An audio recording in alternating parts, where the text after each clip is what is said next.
Hello दोस्तों, आज हम चर्चा करेंगे इजराइल और फ़लस्तीन के संघर्ष के बारे में। सन 1917 प्रथम विश्व युद्ध में ऑटोमन एम्पायर की हार के बाद फ़लस्तीन पर ब्रिटेन का कब्जा हो जाता है।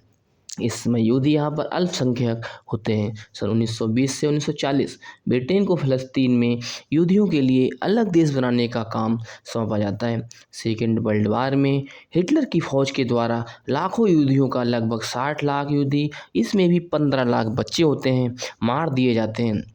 यहूदी यरूशलेम को अपना घर मानते हैं। सन 1947 से 1948 यहूदियों के लिए एक देश की समस्या का समाधान निकाले बिना ही अंग्रेज फ़लस्तीन छोड़कर चले जाते हैं। सन 1947 में संयुक्त राष्ट्र संघ फ़लस्तीन को दो हिस्से में बांटने का सुझाव देता है। एक हिस्सा यहूदियों के लिए, वहीं दूसरा हिस्सा फ़िलिस्तीनी मुसलमानों के लिए।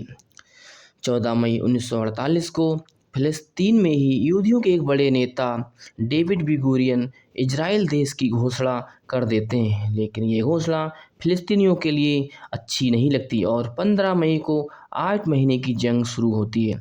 अल जज़ीरा के मुताबिक अरब मुसलमानों के पास संख्या ज़्यादा होने के बाद भी 24,000 सैनिक ही होते हैं। वहीं पश्चिम देशों के समर्थन में कम यहूदी 80,000 सैनिकों के साथ लड़ते हैं और जीत जाते हैं। वहीं फ़िलिस्तीनियों की हार होती है और सीज़ फायर के बाद जंग समाप्त होती है। 1949 को जॉर्डन के द्वारा कब्जा की गई ज़मीन को वेस्ट बैंक और मिस्र वाली ज़मीन को गाज़ा, वहीं यरूशलेम पर एक तरफ जॉर्डन का कब्जा होता है और एक तरफ इजराइल का।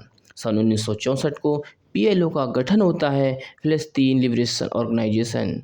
इसका गठन इजराइल के द्वारा कब्जा की गई ज़मीन को छुड़ाने के लिए किया जाता है। सन 1967 को इजराइल ने मिस्र, जॉर्डन और सीरिया को हराकर ईस्ट यरूशलेम, वेस्ट बैंक, गाज़ा पट्टी, गोल्डन हाइट्स पर कब्जा कर लिया। इसे सिक्स डे वार के नाम से भी जाना जाता है। सन 1973 एक बार फिर अरब देश मिस्र के नेतृत्व में इजराइल पर हमला बोल देते हैं, लेकिन इस हमले में भी अरब देशों को हार का सामना करना पड़ता है। 1974 को यूएन के प्रस्ताव 181 के द्वारा फ़लस्तीन को दो हिस्से में बांटा जाता है।